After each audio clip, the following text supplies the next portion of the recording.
네, 안녕하세요. 반갑습니다. 신난다 교회 개척의 신난다입니다. 예, 그동안 잘 지내셨습니까? 이 영상을 보니까 이제 그 채널을 운영해 보니까 여러 사람들이 이제 시청을 하는데요. 사실 구독자가 그렇게 많지는 않지만 그래도 이제 일반 개척을 준비하시는 목사님 또는 이미 개척을 하셔서 어느 정도 꾸리고 계시는 목사님들 또는 이제 개척교회를 섬기고 있는 또는 관심이 있는 이제 그런 분들이 이제 아마 이 영상을 많이 보시는 것 같아요. 그래서 그런 분들과 이렇게 나눌 수 있다는 것에 대해서 이제 좋은 마음 또 좋은 생각들이 있습니다. 제가 뭐 이것을 올인해서 막 하는 건 아니고 남는 시간에 남들 뭐 영화 보고 TV 보고 놀 때 저희는 이렇게 영상 남기고 기록도 남기고 하고 있습니다. 오늘은 이제 양육에 대한 이야기를 좀 나누려고 하는데요. 이제 저는 양육이라는 단어가 사실 입에 붙은 건 마지막 그 교회에서 그 어떤 그 뭐죠? 제자 훈련 이런 것들은 이제 양육이라는 단어로 이제 많이 써서 저도 좀 입에 붙었어요. 그래서 이제 그 한국 교회에서는 뭐 제자 훈련 뭐 이런 것들 많이 하죠. 근데 이제 양육이라고 이제 좀 입에 붙어가지고 그렇게 좀 얘기를 하도록 하겠습니다.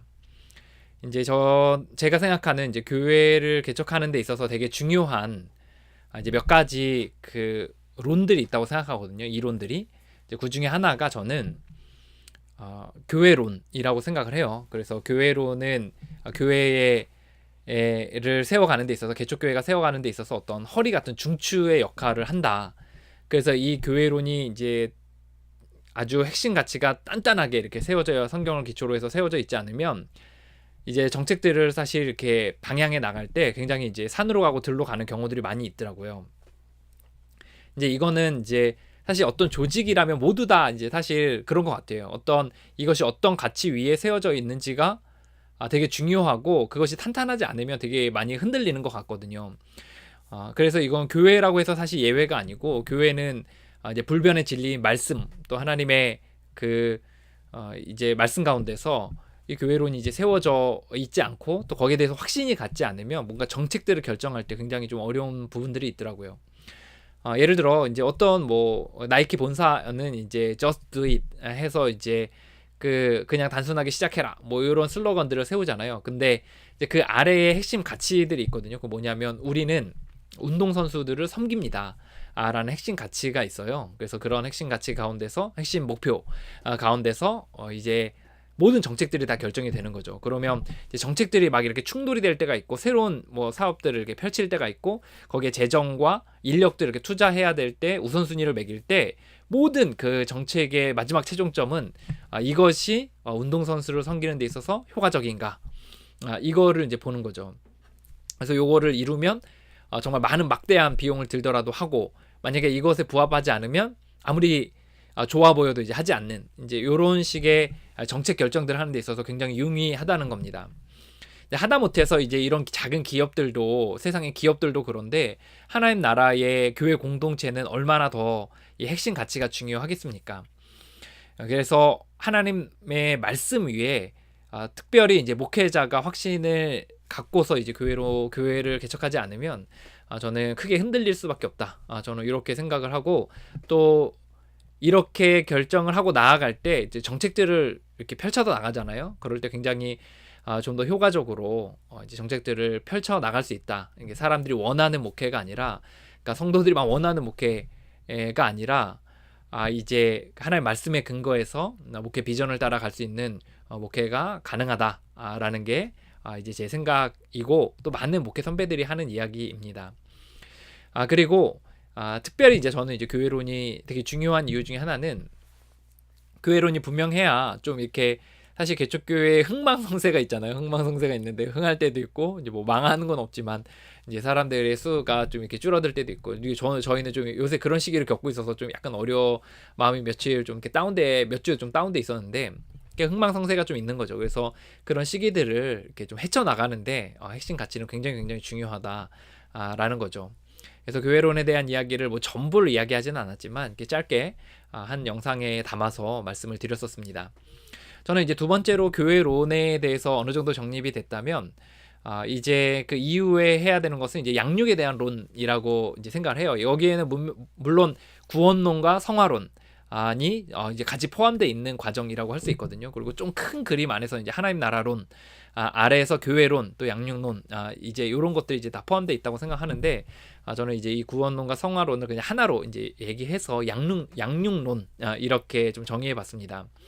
이거는 뭘 말하냐면, 이제 교회 공동체의 이제 정의는 뭐냐면, 제가 생각할 때, 또 성경에서 제가 발견한 제 확신은, 교회는 이 땅 가운데 이제 삼일체 하나님을 주인 삼고 그분을 따라가는 사람들의 순례 공동체다, 이런 확신을 갖고 있거든요. 그러면 교회 공동체가 이것을 하는 데 있어서 가장 효과적으로 하는 것은, 사명은 무엇이냐? 그것은 한 사람 한 사람을 하나님 나라 백성으로 만드는 거다.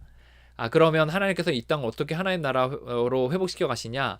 하나님 나라, 한 사람 한 사람이 하나님 나라 백성이 되어져 갈 때, 그분은 하나님과 연결돼 있거든요. 하나님의 뜻을 묻고 그분을 따라 순종하게 되는데, 그 사람들을 통해서 그들의 삶의 영역을 하나님의 나라로 바꾸어 가시는 거죠.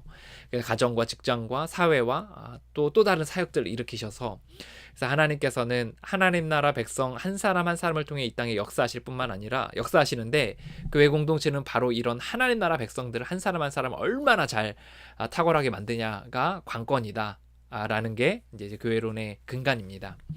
그러면 이렇게 봤을 때 이제 한 사람 한 사람을 어떻게 하나님 나라 백성으로 세우는지가 되게 중요하잖아요. 그래서 그 부분에 대한 이야기를 좀 같이 나누도록 하겠습니다. 이거는 이제 철저히 이제 제가 이제 성경 가운데서 발견하고 또 경험하고 또 이제 제 자기 확신 가운데서 있는 거기 때문에, 또 그냥 참조 정도로 여러분 생각하시면 좋을 것 같습니다. 이제 한 사람 한 사람을 하나님 나라 백성으로 이제 만드는데, 이제 중요한 건 뭐냐면, 이제 여기에서 양육론에 대해서 제가 생각하는 거 이제 한번 나눠보겠습니다. 요런 내용들이 저는 양육론에 들어가야 된다고 생각합니다. 그러니까 한 사람 한 사람을 하나님 나라 백성으로 만들기 위해 다음과 같은 내용들이 들어가야 된다는 거죠. 자, 이제 첫 번째는, 우리가 이제 보세요. 표 쫙 있으면, 우리가 누군가를 양육을 하고 그 사람을 변화시키도록 도와준다면, 그 사람의 최종적인 우리의 목적이 있어야 된다는 거예요. 그 사람의 어떤 모습으로 바꿀지에 대한 사람의 최종 상이 있어야 되는 거죠. 하나님 나라 백성 상이 있어야 되는 거죠. 예를 들어 우리가 롯데리아에 처음 들어와서 그 직원을 훈련시킨다고 할 때 최종적인 모델이 있잖아요. 이 사람이 어떤 업무적인 능력들을 가지고 이렇게 해서 탁월하게 뭐 회계도 처리하고, 또 뭐 캐시도 하고, 그리고 캐시어도 하고, 그리고 이제 주문도 받고, 때로 음식도 만들 수 있고, 또 친절하고, 막 이런 딱 이렇게 상이 있잖아요. 그 상을 이렇게 하기 위해서 훈련을 시키잖아요. 이거는 이제 모든 사람들을 키우는 어떤 조직이든 사실 이게 있어야 된다고 생각하거든요. 그래서 이런 조직도 그런데, 하나님 나라 백성 공동체는 더더욱 양육에 대해 고민한다면, 우리가 어떤 백성을, 어떤 사람을 만들지에 대한 목표가 첫째 분명해야 된다. 이게 분명하면 분명할수록, 구체적이면 구체적일수록 우리의 전략과 방법들은 훨씬 더 또 구체적으로 될 수밖에 없다. 또 꾸준히 갈 수 있다 라는 게 제 생각입니다. 두 번째로 우리가 봐야 되는 건 뭐냐면, 이제 목표가 정해졌으면 현재 우리의 모습은 그러면 그 목표에 반해서 어떤가 라는 걸 봐야죠. 그러면 이제 현재에서 어떤 것들을 고쳐야 되고 어떻게 바꿔야 될지에 대한 이야기들을 할 수 있잖아요. 그래서 현재의 모습이 이제 두 번째 봐야 되는 겁니다. 세 번째는, 그럼 변화를 요 상태에서 요 상태로 바꾸려면 어떻게 해야 되는가에 대한 이야기를 나누려 합니다. 그래서 요거는 이제 구원론과 성화론 좀 더 구체적으로 들어가면 이렇게 얘기할 수 있지만, 저는 그냥 좀 약간 크게 큼직큼직하게, 이거에 뭐 강의가 아니고 그냥 단순한 아이디어를 나누는 정도기 때문에 그 정도 생각을 하면 좋을 것 같거든요. 그래서 이제 그 변화의 방법들 어떻게 이렇게 만드는가, 그리고 네 번째는 변화의 도구, 어떻게 이 변화를 할 수 있도록 그 도구들이 어떤 것들을 사용할 수 있는가에 대한 세 가지 정도를 한번 이야기해 보려고 그래요. 자, 요런 가운데서 요걸 그림으로 표현하면 이렇게 좀 표현할 수 있을 겁니다. 이제 변화의 1번, 변화의 목표. 우리 목표가 있어야죠. 두 번째는 현재 목표, 모습. 세 번째는 변화의 방법. 그리고 네 번째는 이 방법을 실현하는 도구들 네 가지를 이제 살펴볼 수 있을 거예요. 그래서 이렇게 네 가지를 한번 살펴보도록 하겠습니다. 이제 강의니까 아무래도 약간 작은 강의 같은 느낌이니까 좀 지루할 수 있지만, 뭐 들어보면 적용할 바들이 아마 좀 있을 거예요. 한번 계속 가보겠습니다. 일단 양육의 목표에 대해서 보겠습니다. 저는 요거 뭐 먼저 이거 얘기하기 전에 여러분에게 좀 물어보고 싶어요. 여러분 목사님일 수 있어요. 그래서 저는 저보다 대부분의 목사님은 저보다 훨씬 더 탁월하고 훌륭하다고 생각을 해요. 그래서 그러기 때문에 이제 가르치거나 막 도전하거나 이런 사실 감이 안 됩니다. 그래서 그냥 나누는 식으로 좀 얘기 나누고 싶은데 이제 변화의 목표에 대해서 생각할 때 여러분이 목사님이시라면 뭐 개척교회 뭐 성도도 할 수 있어요. 뭐 어쨌든 자신이 돕는 사람들 또는 자신의 변화의 과정에서 그 최종적인으로 돕고자 원하는 사람의 그러니까 사람을 도울 때 그 사람의 이런 모습으로 만들어야겠다는 최종의 목표가 있는지 어떤 상 같은 게 있는지에 대해서 한번 이렇게 스스로 좀 얘기를 해봐도 좋을 것 같아요. 그런 상이 있으신지. 그러니까 나는 이런 사람을 만들겠다라는 상이 있으신지. 근데 대부분 사실 제가 경험한 대부분의 목사님들은 구체적으로 말을 막 표현하지 못하시는 분도 있고 또 표현해 본 적이 없긴 하지만 대부분 그리는 목표들이 대부분 있습니다. 얼마 전에 제가 저희 집에 이렇게 정수기를 이렇게 치우러 오신 분들이 있었어요. 약간 고치러 오신 분이 있었어요. 근데 그분이랑 얘기 나누다 보니까 개척교회에서 많이 섬기셨던 전도사님이셨더라고요.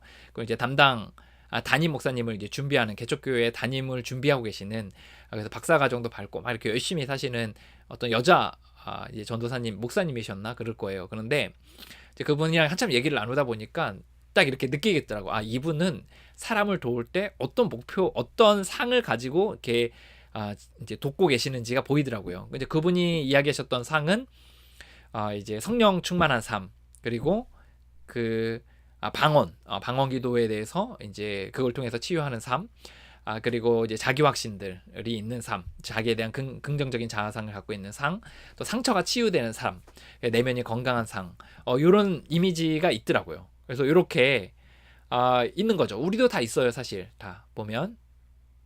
한번 생각해 보셨나요? 예, 그 부분에 있어서 저는 이제 만약에 없다면 한번 이 기회에 생각을 해보시면 좋을 것 같다라는 생각이 들었어요. 제가 생각하기보다는 제가 성경 가운데서 발견한 하나님 나라 백성 공동체로서의 교회론에 근거한 그런 교회 공동체에서의 양육론에서 이 변화의 목표는 이렇게 이야기할 수 있을 겁니다. 뭐냐, 하나님 나라 백성상인데요. 우리 하나님 나라 백성을 만드는 건데 하나님 나라 백성은 이런 사람입니다. 요런 사람이에요. 예, 그래서 요렇게 한번 읽어보세요. 이게 무슨 말인가 라는 거죠. 굉장히 추상적이고 굉장히 이제 뭐라 그래야 되나, 추상적이고 그리고 뭔가 이게 다 그래 이렇게 하는 그냥 뭔가 와닿지 않는 느낌들이 있을 수 있을 것 같아요. 그래서 어쨌든 저는 자신의 인생의 주인된 삶에 산 거에 대해서 실패했다고 인정하고 삼위일체 하나님께 주권을 드리고 친밀한 교제 가운데 사귀어서 사랑하게 되고 그분의 뜻을 알고 순종하는 데 자연스럽게 되어 그 사람을 통해 하나님이 일하시는 사람이 이제 제가 생각하는 이제 하나님 나라 백성 상이거든요. 이제 요런 사람들에 대해서 좀 이제 이해하려면 현재 어떤 사람의 삶인지를 좀 먼저 봐도 좋겠다는 생각이 들어요. 근데 먼저 그냥 설명할게요. 우리의 상은 뭐냐면 이런 거죠. 우리가 목표로 하는 거는 이제 이런 상이에요. 자신의 현재의 과거의 삶에 있어서 또는 인간의 삶에 있어서 자신이 인생의 주인 되어 살아가는 삶, 내 뜻대로 내 힘대로 살아간 그 삶은 철저히 실패했다는 것에 대해서 인정한 사람이에요. 첫 번째는 자신이 인생의 주인 되어 살아간 삶이 실패했고 실패할 수밖에 없다는 것에 대해서 철저하게 인정한 사람. 나는 살아갈 힘이 없습니다. 나는 철저히 실패했습니다라고 인정한 사람이 바로 이제 우리가 목표로 하는 그 사람의 모습인 거죠. 이게 이제 또 다른 말로는 내가 인생의 주인 되어 살아간 삶이 하나님 앞에 죄며 그 죄에 대해서 인정하고 또 그런 삶은 실패할 수밖에 없는 인생이라는 거에 대해서 인정한 사람이 바로 하나님 나라 백성의 특징이자 그런 상인 거죠. 또 이렇게 자기 실패했을 것에 대해서 인정할 뿐만 아니라 이제 나는 더 이상 내 힘으로 살아갈 수 없습니다. 나는 내 현재와 죽음 이후의 삶까지도 나는 내 힘으로 나는 살아갈 수 없습니다라고 인정하면서 삼위일체 하나님에게 인생의 주권을 드리는 사람입니다. 이제 여기서 이제 구원론과 성화론, 이제 신론까지 모두 다 이제 포함되는 거거든요. 그래서 삼위 이제 성부 하나님에 대해서 인정하면서 정말 내 힘으로 살아갈 수 없다고 생각하며 하나님에게 주권을 인정하는 사람, 또 이 땅에 오신 예수 그리스도에게 자신의 인생의 주권을 드립니다. 내 의지와 생명을 당신께 맡깁니다. 라고 고백한 사람. 그리고 매일의 삶 가운데서 성령 하나님께 성령 하나님, 당신에게 내 의지와 생명을 드립니다. 내 삶의 정권을 드립니다라고 고백하며 매일 또 매 순간을 살아가는 사람이 바로 저희가 이제 목표로 하는 사람이에요. 이렇게 하는 가운데서에 나타나는 그 사람들의 또 다른 모습들은 뭐냐면 하나님과 친밀하게 교제하는 거예요. 하나님, 내가 당신에게 인생의 주권을 드립니다. 하나님, 내가 지금 무엇을 하며 살아야 될지에 대해서 의식적으로 그분과 계속해서 연결되는 거죠. 그래서 이런 사람들은 매일 주님과 교제하는 시간들이 있고 또 순간순간 교제하고 또 매일 그분과 시간들을 갖는 사람들이라는 겁니다.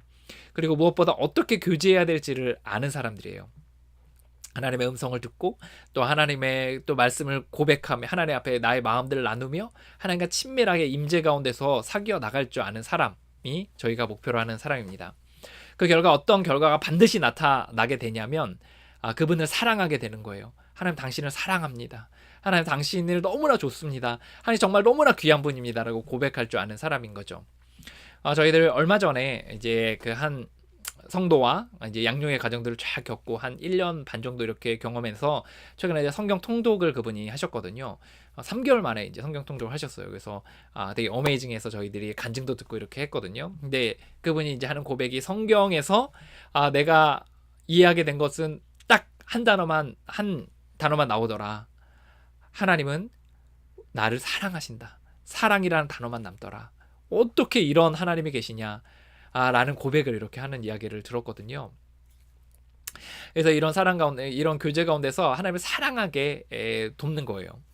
그래서 이렇게 사랑하게 되면 어떻게 생각하냐면 내 힘대로 살아갈 수 없다고 인정하고 그분에게 주권을 드리고 그분과 교제하여 그분을 사랑해서 그분이 나를 정말 너무 사랑한다는 것에 대해서 인정하게 되면 어떤 일이 생기냐면 그분의 뜻을 묻는 거예요.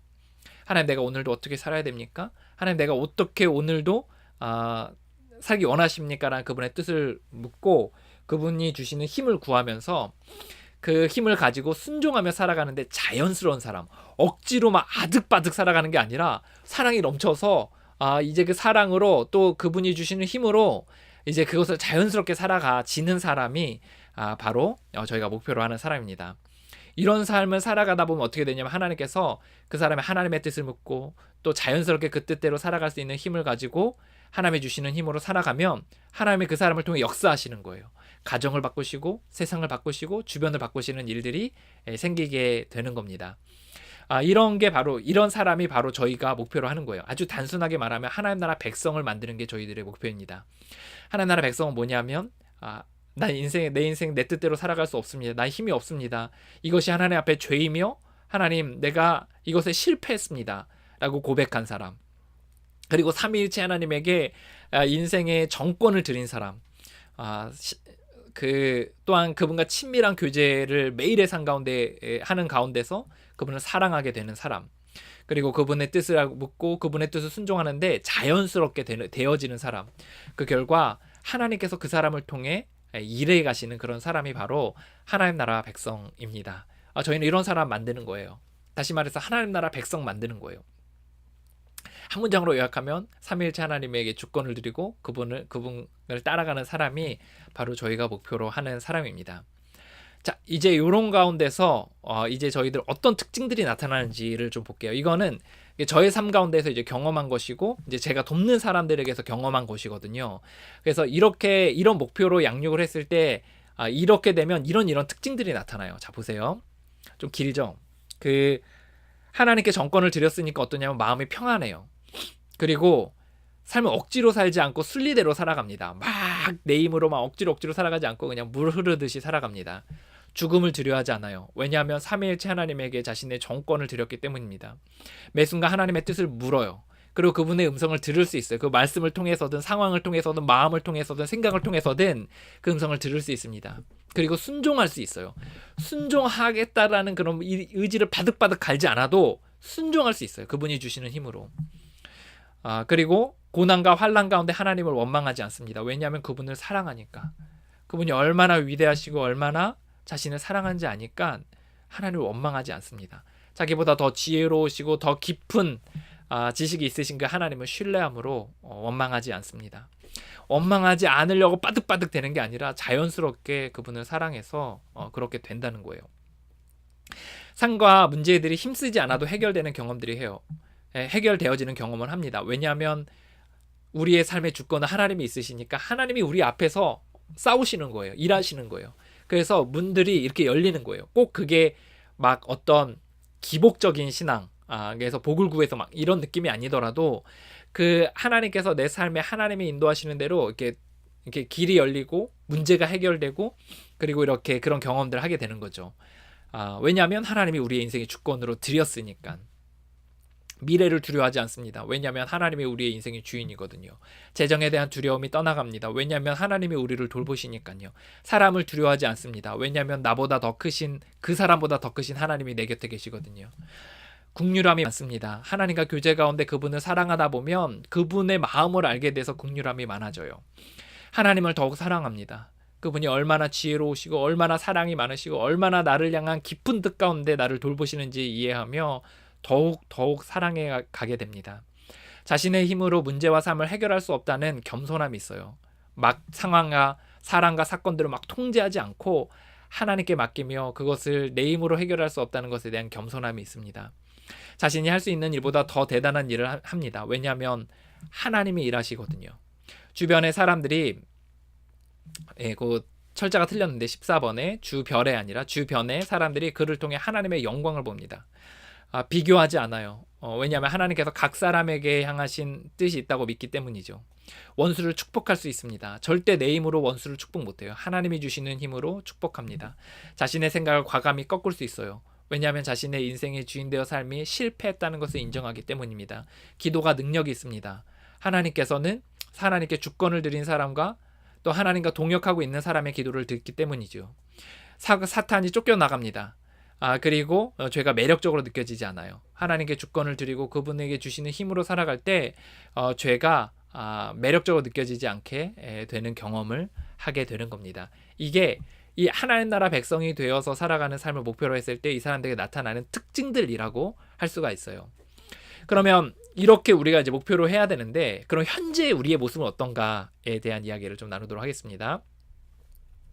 현재 우리의 모습은 하나님 나라 밖에 살아가는 거죠. 다시 말해서 하나님, 삼위일체 하나님을 인생의 주인 삼고 그분의 뜻 가운데서 살아가는, 교제하며 그분을 사랑하며 그분의 뜻 가운데서 살아가는 사람이 있어요.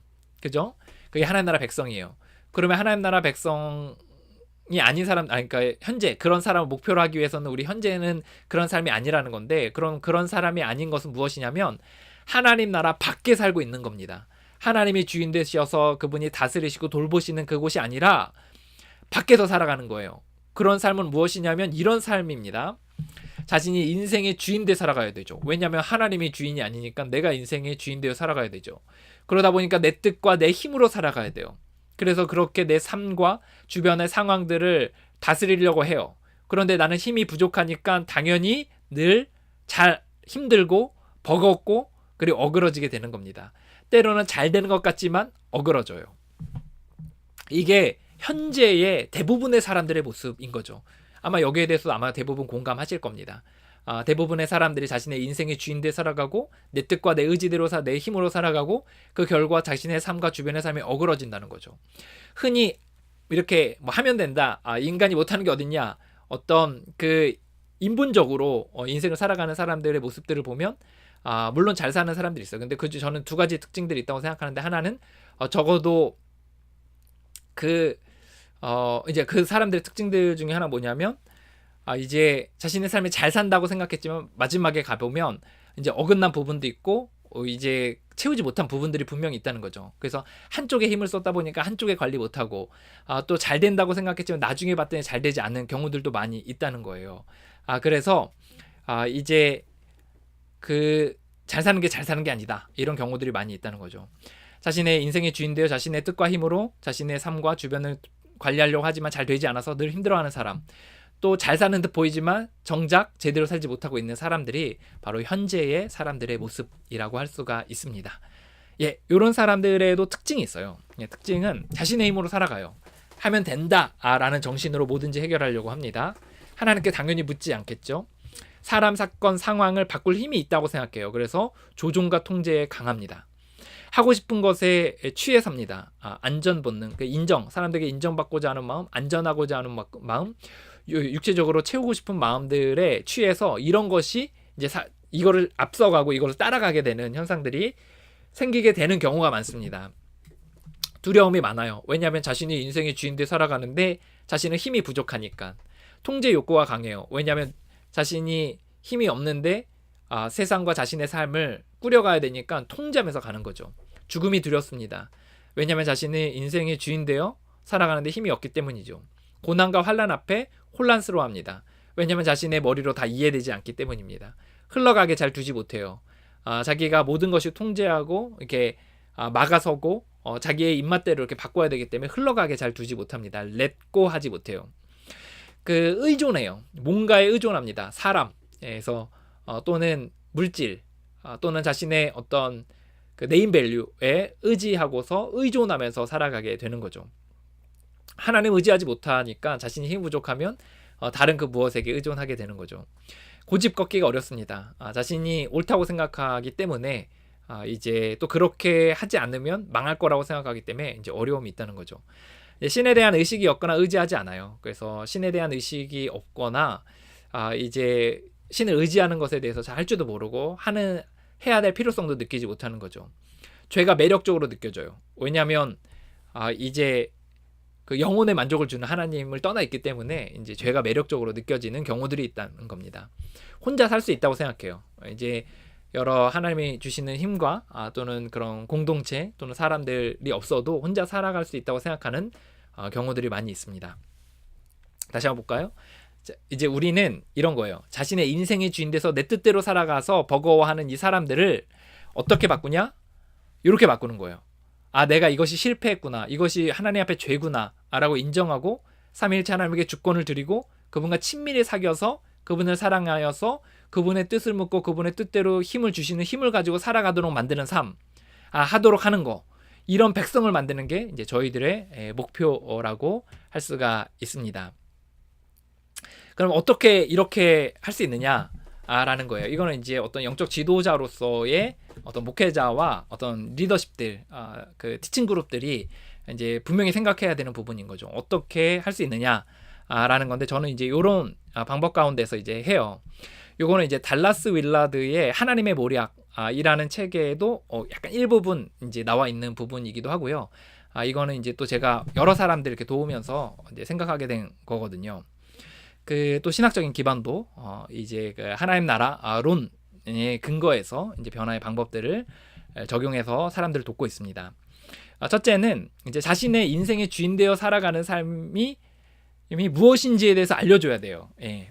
그러니까 자신이 인생의 주인 되어 살아가는 사람은 하나님 나라, 하나님의 삼위일체 하나님에게 주권을 드리며 살아가는 사람으로 우리가 바꾸는 게 목표잖아요. 그러면 그런 사람들이 어떻게 해야 되냐면 자신의 인생의 주인 되어 살아가는 삶이 무엇인지 그 결과가 얼마나 처참한지에 대해서 알려줘야 돼요. 이론적으로. 그리고 그것이 당신에게도 그런 부분이 있다는 것에 대해서 이렇게 비춰줘야 합니다. 그래서 이 부분에 있어서 이제 뭐 여러 가지 많은 이제 도구들을 사용해서 이제 할 수가 있는 거죠. 그래서 첫째는 자신의 인생의 주인됨을 알려주고 그것이 본인에게도 해당된다는 것에 대해서 이제 확인시켜줘야 합니다. 두 번째는 삼위일체 하나님에게 매력을 가지게 해야 해요. 삼위일체 하나님이 신이 있다는 거를 이제 알려줘야 되고 그리고 이걸 인식하게 도와줘야 합니다. 그리고 그 신이 얼마나 매력적인지 그리고 그 삼위일체 하나님이 우리 얼마나 사랑하시는지 그리고 우리를 향한 얼마나 큰 계획들을 갖고 계시는지 그리고 그 안에서의 삶이 얼마나 아름다운지에 대해서 알려줘야 합니다. 그러니까 이렇게 얘기할 수 있어요. 예를 들어 시편 23편에 여호와는 나의 목자시니 이잖아요. 그래서 그 양이 그 목동 밖에 울타리 밖에서 떠나 있는 거예요. 그러면 그 떠나 있는 사람에게 양에게 들어오게 하려면 이 목자가 얼마나 대단한 사람인지, 너를 얼마나 사랑하고 얼마나 돌볼 힘이 있고 돌보기 원하시는지에 대해 알려줘야겠죠. 그리고 또 하나는 이 안에서의 삶이 얼마나 매력적인지에 대해서 이제 알려줘야 한다는 겁니다. 이제 저희 얼마 전에 이런 경험이 있었어요. 저희 교회 공동체에 이제 비신자가 한 명 있어요. 저희 교회 공동체에는 이렇게 야무지게 가는 그런 스타일인데, 이제 제 아내의 큰 오빠가 이제 저희 비신자로 이제 비신자이셨는데 이제 교회를 이제 나오시기로 하셔가지고 좀 한 2, 3주에 한 번씩 나오시거든요. 그래서 처음에는 그냥 이렇게 동생 돕겠다는 마음으로 이렇게 나오셨는데 지금은 이제 되게 재미를 가지시고 이제 자발적으로 이렇게 나오시는 것 같아요. 근데 그 큰 오빠가 이제 오셔서 이제 여러 나눔들 하거든요. 저희 예배 끝나고 곧바로 나눔을 하는데, 그때 사람들이 얘기하는 거를 한 6, 7개월 정도 들었어요. 쭉 듣다가 어느 순간에 이렇게 얘기하더라고요. 정말 누구누구 그 자매님 너무 이렇게 대단하시다. 두렵지 않으시냐? 그랬더니 두렵지 않다. 어떻게 그럴 수 있냐? 신앙이 정말 깊으시다. 이런 얘기들을 이렇게 나눴거든요. 얘기하셨거든요. 나눔 시간에. 그게 어떤 거냐면, 그러니까 하나님 나라 안에서의 삶에 대해서 매력적으로 갖게 되는 거예요. 그래서 나도 저 삶을 살고 싶다라는 그런 마음이 갖게. 그래서 그러니까 아내의 큰 오빠, 큰 형님께서 이제 기도를 하시기 시작하시는 그런 아주 긍정적인 일들이 있었습니다. 그러니까 매력을 갖게 하는 거, 요게 필요하죠. 그래서 세 번째는 이거죠. 내가 인생의 주인 된 삶은 이런 거고, 그것이 처참하고, 하나님 나라 안에서의 삶은 이런 거고, 하나님은 이런 분이고 하나님 나라 안에서의 삶은 이런 거다. 그래서 그럼 어떻게 그 나라 안에 살아갈 수 있느냐? 그분에게 정권을 드리게 하는 거예요. 삼위일체 하나님에게. 첫 번째는 예수 그리스도에게, 그리고 매일의 삶 가운데 성령 하나님에게 인생을 딱 드리도록 하는 거죠. 그리고 요 과정 속에서 그분과 사귀어 나가도록 하는 겁니다. 네 번째로. 그래서 그분과 사귀는 과정들 속에서 기도를 가르치고 성경 읽는 걸 가르치고, 그리고 이제 여러 주님과 사귀어가는 법들, 하나님의 임재 속에 머무는 법들을 이렇게 가르쳐서 최종적으로는 그분과 사귀어갈 수 있도록, 그분의 뜻을 알고 그 뜻대로 살아갈 힘을 얻고 또 순종하도록 해 나갈 수 있도록 도와주는 게 이제 네 번째 단계입니다. 저는 크게 이제 요 네 가지를 이제 핵심적으로 해서 이제 마치 이제 토기를 빚듯이 이제 사람들 이렇게 빚어가고 있거든요. 그러면 요거를 이제 어떤 도구들을 가지고 하느냐가 또 관건이잖아요. 그래서 요거에 대한 이야기 좀 나누도록 하겠습니다. 어떻게 자신의 인생의 주인 되도록 보여주고 삼위일체 하나님에게 매력을 갖게 하고 인생을 드리도록 하고 사귀어가도록 할 수 있는지에 대한 이야기를 한번 나눠보겠습니다. 자, 이제 다시 한번 복습하면, 이제 첫 번째는 목표가 있고, 이제 우리는 현재 모습이 자신의 인생의 주인돼 살아가는 사람이죠. 회복의 방법, 변화의 방법은 당연히 인생의 주인된 것의 비참함을 알려주고, 그것이 무엇인지 알려주고, 비참함을 알려주고, 하나님 나라 안에서의 삶을 보여주고, 알려주고, 하나님을 알려주고, 그것에 대해서 하나님께 인생을 드리도록 하는 거, 그리고 그분과 사귀어 가도록 돕는 거, 요게 이제 저희들의 원리입니다. 이제 도구를 볼게요. 이제 도구에 대해서 이야기할 때 흔히 우리는 사람을 변화시키는 도구를 우리는 뭐로 생각을 많이 하냐면, 이제 되게 하나에 되게 꽂혀 있어요. 우리는 이제 예배가 사람을 바꾼다 이렇게 꽂혀 있잖아요. 아니면 뭐 제자 훈련 시리즈 뭐 이렇게 6권짜리가 있는데 뭐 그거를 통해서 변한다. 아니면 큐티론. 그래서 큐티 하면 되게 사람 바꾼다. 뭐 기도 하루에 1시간씩 막 해야 된다. 이렇게 하잖아요. 근데 저는 각각이 다 의미가 있다고 생각해요. 그게 목회자가 자기에게 손에 익숙한 강력한 도구들을 쓰는 거라고 생각하기 때문에 저는 그게 나쁘다고 생각하진 않거든요. 근데 이제 이런 회복의 원리들을 이해하는 가운데서 이제 도구들을 생각하면 무궁무진해집니다. 자, 그래서 저는 크게 이제 세 가지 정도를 이제 얘기해 보도록 하겠습니다. 어떤 도구들이 있는지. 이제 요게요. 이제 변화의 도구는 교회 시스템 자체가 이제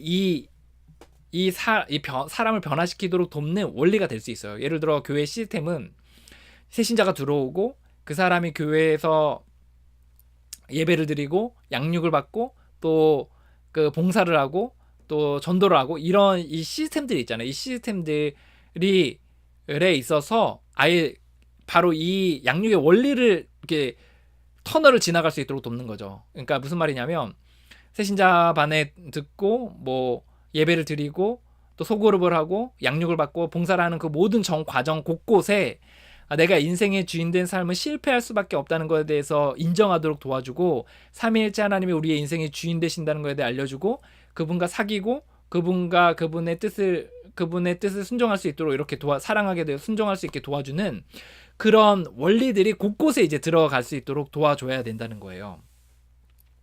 그래서 우리가 사실 예전에 릭 워렌 목사님, 세들백 교회 릭 워렌 목사님이 한국 교회에 준 충격은 전 대단하다고 생각하거든요. 저도 거기 예전에 체육관 갔어요. 체육관도 가고 막 해가지고 전이 아니라 굉장히 많은 크리스찬들이 모여서 이제 대국민 집회, 대국민 각성 대회 같은 거 할 때 이제 많은 사람들이 모였고, 그때 이제 메시지가 한국 교회는 많이 받았고 이제는 나눠줄 때다, 이런 메시지를 전했거든요. 그때 오카노 목사님이 이제 회개의 기도도 하시고 막 이렇게 하셨던 그 대각성 집회 때 이제 저도 갔고 했어요. 근데 그 세들백 교회 리고레 목사님이 준 그거는 뭐였냐면, 한국 교회 준 각성은 뭐였냐면, 이렇게 프로세스를 만들 수 있구나라는 생각이었거든요. 그래서 지금 아무 교회나 홈페이지에 들어가서 좀 규모가 있다 싶으면 다 이 시스템들이 있어요. 뭐 다이아몬드 원리, 뭐 팔각형 원리, 뭐 세신자반 무슨 그래서 막 이렇게 뭐 물결 모양 이렇게 해서 시스템들이 다 있거든요. 그러니까 세신자가 들어와서 그 사람들 어떻게 양육하고 그 사람들 어떻게 다 요게 있어요. 근데 제가 이야기하는 건 뭐냐면, 이 교회 시스템이 자신의 인생의 주인된 삶이 실패하였고 그것이 죄임을 인정하고, 삼위일체 하나님이 우리의 인생의 주인된 것에 대해 인정하고 그분에게 인생을 드리고 그분과 사귀는 과정으로 이렇게 정 과정들이 프로세스들이 되면 저는 양육하는 데 있어서 그 프로세스 자체가 저는 하나의 거대한 양육의 과정이 될 수 있다. 그래서 큐티 하나, 기도 하나, 아니면 예배 하나, 아니면 양육 하나 이렇게 따로따로 떼어서가 아니라 그것이 정 과정이 프로세스가 될 수 있다라는 겁니다. 또 하나는 양육의 도구들이에요. 그래서 이제 그 양육의 도구들이 그러니까 저는 이거를 양육의 도구들은 이렇게 뭐 집중적인 성경 공부 뭐 이렇게 좀 얘기할 수 있을 것 같아요. 그래서 성경 공부라기보다는 집중적인 이제 훈련의 과정들이 저는 이제 그 변화의 도구 중에 하나라고 생각을 합니다. 그래서 예를 들어 이런 거죠. 뭐 한 달짜리 복음반 이렇게 해가지고 집중적으로 자기 죄에 대해서 알려주고, 삼위일체 하나님이 얼마나 매력적인지, 너를 얼마나 사랑하는지 알려주고, 그리고 인생을 드리도록 하고 그분과 사귀어가게 하고 뭐 이런 것들. 또는 큐티반, 그래서 매일 아침 주님의 뜻을 묻고 그분의 뜻을 따라 살아갈 수 있게 하는 거. 또는 기도반, 그래서 기도에 대해서 알려주고 기도에 대해서 그 뭐 침묵과 고독 또는 통성기도 또는 뭐 이런 것들 이렇게 또 감사기도 뭐 그런 것들 있잖아요. 그래서 그런 것들을 쫙 알려줘서 이 기도 자체가 이제 그 주기도문의 영성, 또 하나님 나라 백성 공동체로서의 영성을, 하나님 나라 백성으로서의 영성을 탁 이제 심어주는 거죠. 또는 뭐 또 이제 성경 통독반, 성경 전체에서 우리가 얼마나 인생의 주인대 살아갔는지, 삼위일체 하나님이 얼마나 귀한지, 그분에게 인생을 드리고 따라가는 것이 왜 중요한지에 대해서 성경 전체의 통독을 통해서 알려주는 거죠. 또 성경 공부를 통해서도 알려줄 수 있습니다. 뭐 장별 성경 공부를 통해서 뭐 이런 식으로 해서 그것들을 알려주면서 이제 사람들이 변화하도록 도울 수 있다는 겁니다. 그래서 흔히 이제 양육 과정 뭐 이렇게 뭐 성경 공부라고 많이 하죠 우리는. 근데 이제 기도반도 있고 하니까 성경 공부라기보다는 이런 양육 과정들을 딱 만들어서 집중적인 훈련들을 할 필요가 있다는 겁니다. 저는 이 양육의 도구들 중에 크게 4가지 되게 중요하게 생각하는데, 이건 달라스 윌라드가 제가 달라스 윌라드 되게 좋아하거든요. 그래서 달라스 윌라드가 했던 게 침묵과 고독, 예배와 그게 하나가 성경이었나? 성경 묵상? 예, 요렇게 해가지고 요것들이 강력한 도구들이다 이렇게 얘기했었거든요. 그래서 이제 양육의 도구들에 대한 이야기 이제 또 좀 나중에 또 한 번 더 하겠습니다. 세 번째, 이제 목사가 이제 또 변화의 도구예요. 이건 뭐냐면 그 담당 교육자가 사실 이런 하나님 나라 백성 공동체로서의 이 마인드를 딱 갖고 있고 양육론에 대해서 명확하게 생각하면 사실 말 한마디를 하더라도 또 뭔가 이렇게 정책들을 결정할 때도 이제 여기에 준해 가지고 이제 하게 되는 거죠, 사실. 그래서 예를 들어 뭐 이런 거죠. 어떤 사람이 이제 리더로 이제 리더들을 막 뽑는 거예요. 리더들 뭐 이렇게 집사들을 세우고 이제 구역장들을 세우고 막 이렇게 할 때 이제 목사님이 담당 교육자가 이 하나님 나라 백성을 만드는 양육론이 머리에 박혀 있으면 사실 그런 식으로 이제 준비를 하는 거죠. 자, 우리 인간적인 힘으로 우리 세우지 맙시다. 일주일 동안 아니면 한 달 동안 우리 기도하는 시간을 가집시다. 그리고 하나님께 우리 뜻대로 하지 않게 해달라고 기도하고 삼위일체 하나님에게, 성령 하나님에게 이 모든 사건들을 주권을 드립시다. 하나님께서 우리에게 어떻게 말씀하시는지 상황들을 바꿔가시는지 기다리고 또 같이 회의 한번 해봅시다. 이렇게. 그럼 이게 사실 하나의 또 양육이 되는 거거든요. 그래서 이렇게 그런 목사님 자체가 그런 마인드를 갖고 있으면 그 목사님의 말 한마디, 정책, 또 이런 것들이 다 결정이 그쪽으로 흘러가게 된다. 그래서 사실 한 목사님의 또 제하에서 막 10년, 20년, 많게는 막 40년씩 또 이렇게 막 40년씩 하는 사람이 있네. 한 2, 30년씩 이렇게 하잖아요. 10년, 20년 못해도. 그러다 보면 수많은 설교들을 듣고 수많은 정책들을 회의를 하고 수많은 결정들을 사역들을 해나갈 때 사실 이런 마인드 가운데 계속해서 사람들을 도우면 사람들의 언어가 바뀌고 마인드가 바뀌거든요. 그래서 이렇게 계속해서 일관되게 나갈 필요가 있고, 저는 설교도 사실 이제 구속사적인 관점이라 그래서 사실 이제 그 설교들을 하잖아요. 근데 이제 예수 그리스도 중심, 예수님이 우리의 삶의 중심입니다. 이렇게 얘기해서 하는 설교들이 있고, 저는 좀 더 큰 그림 가운데서 삼위일체 하나님에게 그 주권에 대한 이야기, 하나님 나라에 대한 이야기, 우리가 하나님 나라 밖에 있었던 자신이 인생의 주인된 삶에 대한 이야기들, 이런 어떤 굵직굵직한 또 하나님의 회복에 대한 완성에 대한 이야기들, 이 하나님 나라에 대한 이야기들을 중심으로 해서 메시지를 전할 때 이제 사람들의 마인드들이 계속해서 그쪽으로 이제 바뀌게 된다는 거를 이제 이야기할 수 있을 것 같습니다. 그래서 이제 목사님 자체가 이제 그런 마인드를 갖고 있는 게 또 하나의 변화의 도구다라고 할 수가 있을 것 같습니다. 오늘 여기까지 좀 나누도록 하겠습니다. 또 시간이 길었네요. 40분이나 넘었는데, 자, 이제 다시 한번 복습해 보겠습니다. 이제 제가 생각할 때 교회를 개척할 때 정말 중요한 건 뭐냐면, 이제 제가 예전에 누구한테 들었어요. 교회를 개척할 때 중요한 건 뭐냐면 확실한 그 성경 공부 하나, 그리고 확실한 설교에 대한 확실함, 요 두 가지만 있으면 된다라고 이야기했던, 그러면 어느 정도 교회가 성장한다라는 이야기 했거든요. 그래서 저는 뭐 일부 이제 교회의 성장론에 대한 이런 부분에 있어서 좀 동의하는 부분도 있지만, 저는 좀 더 큰 그림 가운데서 교회가 하나가 세워지기 위해서 중요한 것 중에 하나는 뭐냐면 교회론, 바탕이 또 그 사람의 몸의 척추처럼 교회를 딱 단단하게 세우는 건 교회론이다. 그리고 그 아래서 이제 사람들을 또 하나의 중추는 뭐냐면 이제 양육론이다. 그래서 사람에 대한 어떻게 이제 양육해야 될지, 또 이 양육에 대해서 사람들을 변화시키는 게 이제 교회의 저는 중요한 기능 중에 하나라고 생각하기 때문에 그렇습니다. 그래서 사람을 잘 돕기 위해서는 변화의 목표, 또 현재의 모습이 어떤지, 또 변화를 어떻게 이제 A에서 B로 옮길지, 그리고 그것을 위한 도구들은 어떤 것들이 있는지에 대한 이야기를 이제 나눠봤습니다. 그래서 이건 또 제가 성경 가운데서 발견한 저의 원리고, 여러분들이 이제 양육에 대한 론, 그래서 여러분이 생각하는 목표로 하는 상은 무엇입니까? 그리고 현재 여러분이 사람들의 상태를 어떻게 평가하고 있습니까? 또 어떻게 A에서 B로 바꿔가시려고 합니까? 또 어떤 어떤 성장의 도구들을 사용하십니까? 저는 이런 부분에서 같이 생각해봐도 좋겠다는 생각이 들었습니다.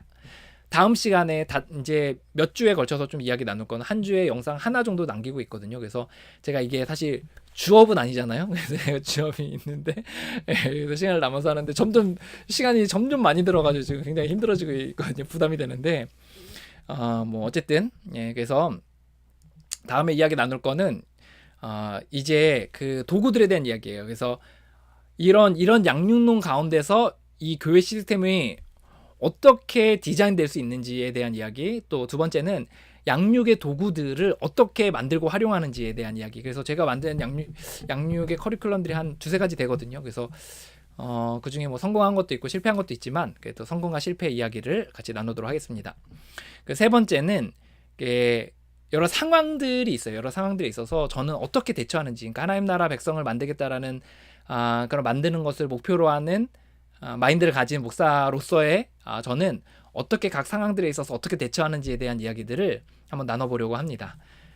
여기까지 나누도록 하겠습니다. 오늘도 저보다 거짓말이 아니라 1000배 만배 훨씬 더 이제 훌륭하신 목사님들 많으신 거로 알고 있습니다. 그래서 그런 목사님들이 보시기에 저의 영상들은 사실 같지 않게 본다 그러나 뭐 저렇게 시줄과 낫줄이 이렇게 어설픈 그런 이야기를 하는가 싶을 수도 있을 것 같아요. 근데 저는 이제 저의 기록용이기도 하고 또 함께 이런 부분에서 생각할 거리들을 나누면 좋겠다라는 그런 취지로 나눴습니다. 그래서 이제 불편함 없이 이제 가벼운 마음으로 이렇게 같이 해주셨으면 좋겠습니다.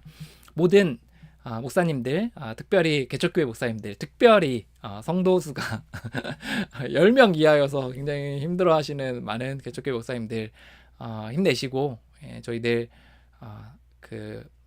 또 지치지 않고 특히 건강 잘 서로 지키면서 이 길을 계속 걸어가 봤으면 좋겠습니다. 또 개척교회 성도분들도 이제 뭐 이렇게 연락을 주시더라고요. 그래서 그런 분들 정말 응원합니다. 여러분들의 그 가치가 얼마나 대단한지 모릅니다. 교회를 한 교회 한 교회 세워나가는데 정말 영광스러운 직분들을 감당하고 계시다는 거 자부심으로 여기시면서 열심히 각 교회 담임 목사님들을 섬기시면 좋을 것 같습니다. 화이팅입니다.